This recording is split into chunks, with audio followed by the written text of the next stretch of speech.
निलंबित किया है उसको बाहर भेजिए। मुझे मजबूर होकर के फिर अन्य कठोर कदम न उठाना पड़े, आपसे बार बार निवेदन करूं। मैं प्रस्ताव करता हूं श्री मुकेश भाकर माननीय सदस्य को 6 माह के लिए निलंबित किया जाए। भाकर को 6 महीने के लिए निलंबित किया जाता है। सदन में जो गतिरोध का माहौल बना है उसके लिए विपक्ष की प्रतिपक्ष की हठधर्मिता जिम्मेदार है। इन आसन का इकबाल इतना बुलंद है कि जब तक माननीय अध्यक्ष महोदय आसन पर थे इनकी हिम्मत नहीं पड़ी वेल में आने की, अब वो चले गए तब बाहर आए, डरपोक कहीं के। माननीय सदस्यों से फिर निवेदन है, अपनी सीटों पे जाइए, वेल में मत आइए।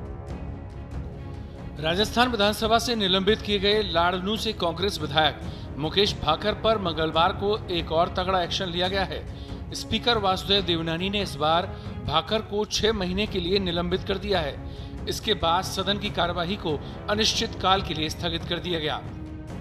मैं प्रस्ताव करता हूं श्री मुकेश भाकर माननीय सदस्य को 6 माह के लिए निलंबित किया जाए। भाकर को 6 महीने के लिए निलंबित किया जाता है।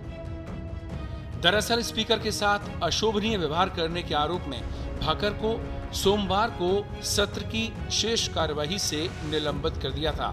स्पीकर के आदेश पर जब मार्शल भाकर को सदन से बाहर निकालने के लिए गए तो अन्य कांग्रेस विधायकों ने उनके साथ धक्का मुक्की की। इसके बाद सदन की कार्यवाही को मंगलवार सुबह 11 बजे तक स्थगित कर दिया था। भाकर पर निलंबन की कार्रवाई से नाराज कांग्रेस ने विधानसभा में ही धरना शुरू कर दिया। विधायक पूरी रात विधानसभा में धरने पर बैठे रहे, जो मंगलवार तक जारी रहा। मंगलवार को प्रश्नकाल और उसके बाद भी कांग्रेसी धरने पर बैठे रहे और नारेबाजी करते रहे। स्पीकर देवनानी ने धरने पर बैठे कांग्रेस विधायकों से बार बार सीट पर बैठने की बात कही, मगर पूरी कार्यवाही के दौरान कांग्रेस ने धरना जारी रखा और हंगामा करते हुए भाकर के निलंबन को रद्द करने की मांग की। मंगलवार को सदन की कार्यवाही शुरू होते ही विपक्ष के नेताओं ने हंगामा शुरू कर दिया। यही नहीं, प्रश्नकाल का भी विरोध करते हुए सवाल नहीं किया। इसी बीच सत्ता पक्ष ने मुकेश भाकर के निलंबन को लेकर प्रस्ताव पेश किया था, जो कि पास कर दिया गया। कल जब बलपूर्वक उस सदस्य को बाहर ले जाने का प्रयास किया जा रहा था, उस समय उस सदस्य ने 2 प्रहरियों को काटा है, जिसमें एक महिला भी है। एक महिला का हाथ काट दिया उन्होंने। शर्म आनी चाहिए थी उनको। ऐसे अभद्र व्यवहार करने वाले माननीय सदस्य को इस सदन का सदस्य रहने का कोई अधिकार नहीं है। और इसलिए माननीय सभापति महोदय इन सब के इस सारी प्रक्रिया से, इनके व्यवहार से दुखी होकर, आक्रोशित होकर मैं प्रस्ताव करता हूं श्री मुकेश भाकर माननीय सदस्य को 6 माह के लिए निलंबित किया जाए। भाकर को 6 महीने के लिए निलंबित किया जाता है। इससे पहले नारेबाजी के दौरान कांग्रेस विधायक रमीला खड़िया लड़खड़ा कर गिर गईं। कांग्रेस विधायकों ने तुरंत महिला विधायक को संभाला।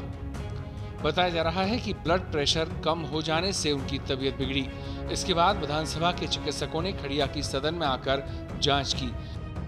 ये चाहते थे कि हम खड़े होकर माफी मांगे, मैं उठ के बाहर आ जाऊं, लेकिन कांग्रेस पार्टी, हमारे नेता टीकाराम जूली जी, सीएलपी लीडर, सबने जिस मजबूती के साथ संविधान की रक्षा के लिए और इन भाजपा के लोगों को ये मैसेज देने के लिए जिस तरीके से रात भर सदन में डटे रहे, वो इनसे सहन नहीं हुआ। और बोक लाइट में आज भी आप पूरी प्रोसीडिंग देखेंगे, वीडियो देखेंगे, जब कोई भी प्रस्ताव आता है तो पहले स्पीकर है वो वोटिंग करवाता है, उसके बाद सस्पेंशन होता है। उन्होंने जिस जल्दबाजी में किया, असंवैधानिक तरीके से किया।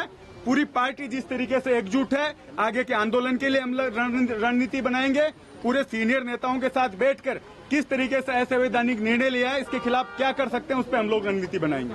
आज ये कह रहे हैं कि हमने उनको काटा है, तो ये सब असंवैधानिक है। मैं पुनः बहाल होने के बाद भी अपनी रणनीति, अपनी स्टाइल नहीं बदलूंगा। जवाब सदन में भाजपा को देना पड़ेगा, चाहे परमानेंट मेरी सदस्यता ये निलंबित कर दे, लेकिन जिस रवैये से ये सदन चलाना चाहते हैं उसके खिलाफ मैं हमेशा खड़ा रहूंगा। आपको बता दें, स्पीकर देवनानी ने विपक्ष को करीब 5 बार चेतावनी दी थी कि विपक्ष ने सदन की कार्यवाही में विरोध के चलते मंगलवार को हिस्सा भी नहीं लिया। सिर्फ सत्ता पक्ष के विधायकों ने भाग लिया। सदन में आपदा प्रबंधन की स्थिति पर विचार हो रहा था। आखिरकार हंगामे के बीच सदन की कार्यवाही को अनिश्चित काल के लिए स्थगित कर दिया गया। स्पेशल रिपोर्ट पत्रिका।